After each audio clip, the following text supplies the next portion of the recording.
हाल ही में रिलीज हुई यह हॉरर मूवी जो एक सच्ची घटना पर आधारित है। तो चलिए शुरू करते हैं। मूवी की शुरुआत में हमें 1938 का समय बताया जाता है, जहां मैरी क्वीन नाम की एक शिप नॉर्थ अटलांटिक को पार कर रही थी। तभी हम कैप्टन और क्रू मेंबर की बातें सुन पाते हैं, जिसमें वो मर्डरर पैसेंजर की बात कर रहे होते हैं, जिसमें उसने अपनी बीवी और कुछ पैसेंजर का खून कर दिया था और अभी उस क्रू मेंबर को शिप के बेसमेंट में बंद कर दिया है। अजीब बात तो यह थी कि उसे अपने किए पर कोई पछतावा नहीं था और जब से उसे बेसमेंट में लाया गया था तब से वह सीटियां बजाए जा रहा था। तभी उसकी बेटी अपने पिता को ढूंढते हुए उसी रूम में आ जाती है और अपने पिता को बंधा देखकर उन्हें खोल देती है, जिससे वह अपनी बेटी को भी मार देता है। इसके बाद फिर से शिप में मौत का तांडव होने लगता है और यह सीन यही सेट हो जाता है।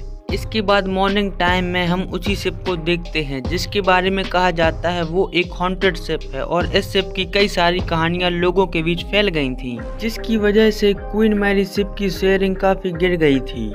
अब इस शिप की रेपुटेशन वापस लाने के लिए कंपनी ने 2 लोगों को हायर किया, जो अपने आइडिया के जरिए लोगों तक रियल हिस्ट्री पहुँचाएंगे। इसके लिए एनी और उसके एक्स हस्बैंड पैट्रिक को हायर किया गया था। पैट्रिक डिसाइड करता है कि वो शिप के ऊपर एक किताब लिखेगा और वहीं दूसरी तरफ एनी ने शिप का एक वर्चुअल टूर सॉफ्टवेयर बनाने का फैसला किया। यह आइडिया उसके बेटे लूकस ने उसको दिया था। अब एनी और पैट्रिक दोनों इस शिप पर काम करने वाले थे और कुछ समय बाद दोनों इस शिप पर मिलते हैं और कुछ देर के लिए पैट्रिक लूकस के साथ शिप के इंटरनल टूर के लिए लेके जाता है। वहीं दूसरी तरफ हम एनी को शिप के कैप्टन चार्ल्स से शिप के सॉफ्टवेयर पर डिस्कस करते सुनते हैं। तभी हम लूकस पर आ जाते हैं, जो अपने डैड के साथ एंजॉय कर रहा होता है। तभी अचानक से वो उनसे अलग हो जाता है और शिप के बॉटम सेक्टर में आ जाता है। तभी एक आदमी लूकस पर अटैक करते हुए दिखाया जाता है और ये काफी हद तक उसी मेंबर जैसा था जिसने इस शिप में मौत का खेल खेला था। लूकस उस अटैक से लगभग मारा ही जाता, तभी एक लड़की आकर उसे बचा लेती है और तुरंत ही वहां से गायब हो जाती है। कैसे भी करके लूकस अपनी फैमिली से मिल जाता है, लेकिन लूकस के एक्सप्रेशन थोड़े चेंज हो गए थे, जैसे वो लूकस हो ही ना। इसके बाद उसकी फैमिली घर वापस लौट जाती है। तभी हम शिप पर कुछ भूतिया हलचल देखते हैं।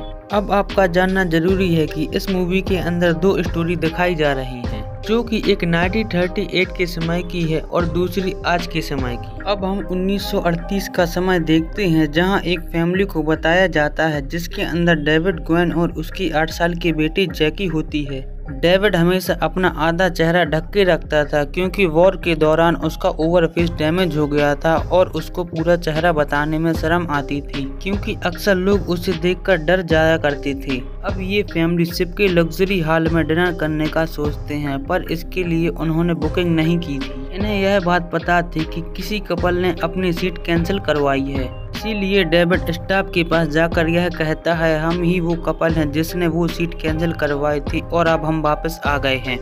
यह कहकर वो फैमिली ऑफ डिनर के अंदर चले जाते हैं। वो जगह काफी लग्जरी थी, जहां काफी बड़े और रईस आदमी आए हुए थे और वहीं एक फेमस मूवी डायरेक्टर भी आया हुआ था, जिसे जैकी पहचान जाती है और उन्हें अपना डांस दिखा के अगली मूवी में उनसे रोल मांगने का सोचती है। जिसके बाद डेविड खुद जाकर डायरेक्टर से बात करने लगता है। इसके बाद डेविड की मुश्किलें बढ़ने वाली थी, क्योंकि जिस कपल ने अपनी सीट कैंसिल करवाई थी वो अब यहाँ आ गए थे, जिससे स्टाफ को पता चल गया था कि ये लोग झूठ बोलकर अंदर आए हैं और स्टाफ डेविड से बाहर जाने के लिए कहते हैं, लेकिन डेविड डायरेक्टर से जवाब के लिए रुका रहता है। इसी बीच डेविड और स्टाफ के बीच हाथापाई हो जाती है और डेविड का मास्क नीचे गिर जाता है, जिससे सब उसका असली चेहरा देख सकते थे, जो कि देखने में बहुत भयानक था। यहाँ अब सब लोग बाहर चले जाते हैं, लेकिन जैकी अंदर ही रह जाती है और डायरेक्टर को फाइनली अपना डांस दिखा देती है, जिसे देखकर डायरेक्टर काफी इम्प्रेस हो जाता है। अब कुछ देर बाद शिप के वाइल्ड रूम के अंदर कुछ गड़बड़ी दिखाई देती है, जिससे उसका एक कर्मचारी जल जाता है और अब हम डेविड में कुछ चेंजेस देखते हैं। यहाँ पर उसका बर्ताव और चलने का तरीका बदल गया था, जिसके बाद वो कुल्हाड़ी लेकर अपनी वाइफ और कई पैसेंजर्स को मार डालता है। यह वही कहानी है जिसे हमने मूवी की शुरुआत में देखा था।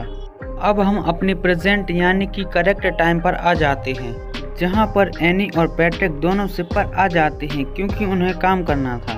पर कुछ देर बाद पता चलता है कि ये दोनों प्रोजेक्ट के लिए नहीं बल्कि अपने बेटे लूकस के लिए वापस आए थे। असल में जो लूकस के ऊपर हमला हुआ था वो डेविड का तरीका था।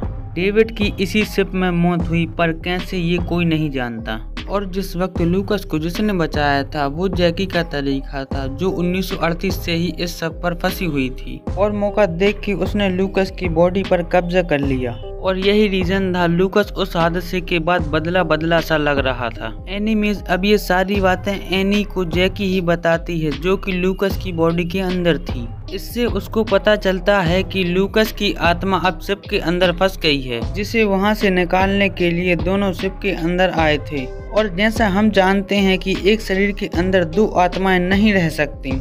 खैर, अब हम 1938 के समय वापस आ जाते हैं, जहां हमें क्वीन मैरी शिप का सबसे खौफनाक सच पता चलता है। और यही रीजन था जिससे शिप में बुरी चीजें होना शुरू हुई थी। तब दिखाया जाता है कि स्टाफ मेंबर शिप में हो रहे खूनों के बारे में कैप्टन को बताता है, तो कैप्टन एक बहुत ही गहरे राज का खुलासा करता है। कैप्टन बताता है कि ये शिप को बनाने वाली कंपनी उतनी स्टेबल नहीं थी, इसी वजह से ये शिप ही उनका एकमात्र सहारा थी। इसीलिए शिप पर कोई गड़बड़ी ना हो, इस वजह से उन लोगों ने इस शिप को बनाते वक्त एक ह्यूमन सेक्रीफाइस लेने का फैसला किया, जिससे कि शिप का स्ट्रक्चर हमेशा मजबूत रहे। Basically black magic. अब इसके लिए एडवर्ड क्लॉक नाम के वर्कर ने सेक्रीफाइस किया था, जिसके ऊपर खूनों का इल्जाम था। एडवर्ड को फोर्सफुली शिप के 2 मेटल बॉक्स के बीच में जिंदा दफनाया गया था। और बड़ी बात यह थी कि कैप्टन को यह बात पहले से मालूम थी, इसीलिए कैप्टन को ये मालूम था डेविड ये खून नहीं कर रहा, बल्कि एडवर्ड की आत्मा उसे बस में करके करवा रही है। लेकिन सोचने वाली बात यह थी कि एडवर्ड की आत्मा ऐसा क्यों कर रही है। असल में सेक्रीफाइस का बेनिफिट तभी था जब सेक्रीफाइस किए गए इंसान की आत्मा शिप के अंदर रहे। लेकिन एडवर्ड की आत्मा, जो कि सालों से शिप के अंदर कैद थी, वो वॉयल रूम के ब्लास्ट के बाद वॉयल चैम्बर से बाहर आ गई थी, जिसने आते ही डेविड को बस में कर लिया।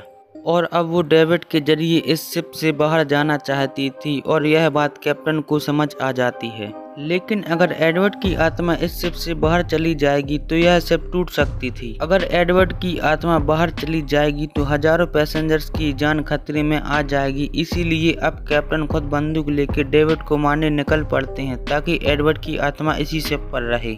इसी बीच हम डेविड को एक छोटी शिप के जरिए भागने की कोशिश करते देखते हैं। इसके बीच कैप्टन डेविड को शूट करके मार डालते हैं। इसके बीच अगले पल कैप्टन खुद को शूट कर खुद को खत्म कर लेते हैं। इसी तरह ये पहली कहानी खत्म होती है, जिससे हम यह समझ जाते हैं कि इस शिप पर कई आत्माएं हैं जो इस शिप से बाहर जाना चाहती हैं। इसीलिए एनी और पैट्रिक को भी कई आत्माएं स्पॉट कर रही थीं। अब पैट्रिक को ये बात पता चल जाती है कि पहले के समय में शिप कंस्ट्रक्शन के अंदर ह्यूमन सेक्रीफाइस लिए जाते थे।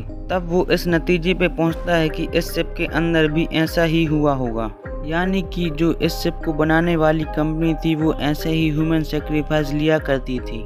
अब आगे दोनों जब उस स्पॉट के पास जाते हैं जहां पर लूकस को जैकी ने बचाया था, तब उन्हें वहां लूकस का कैमरा मिलता है, जिसकी रोल ये दोनों अपने पास रख लेते हैं, जिसके अंदर उस किलर की फोटो थी। अब इनके ऊपर एक और मुसीबत थी, जो था कैप्टन चार्ल्स। कैप्टन नहीं चाहता था वो कैमरा शिप से बाहर जाए और शिप की इमेज किसी भी तरह खराब हो। अब भूतिया चार्ल्स एक गन लेके खुद एनी और पैट्रिक को खत्म करने के लिए निकल पड़ता है। अब जब ये बात एनी और पैट्रिक को पता चलती है तो वो भागते हुए अलग हो जाते हैं। अब एनी लूकस की आत्मा को एक जगह देखती है, पर कितना भी बुलाने के बाद लूकस उसके पास नहीं आता। जिसके अगले सीन में हम एनी और पैट्रिक को शिप से बाहर जाते देखते हैं। बाहर जाते ही ऑफिसर्स उन्हें अरेस्ट कर लेते हैं। इसके साथ यह कहानी खत्म होती है। इस कहानी को पूरा समझने के लिए आपको इसके अगले पार्ट का इंतजार करना होगा।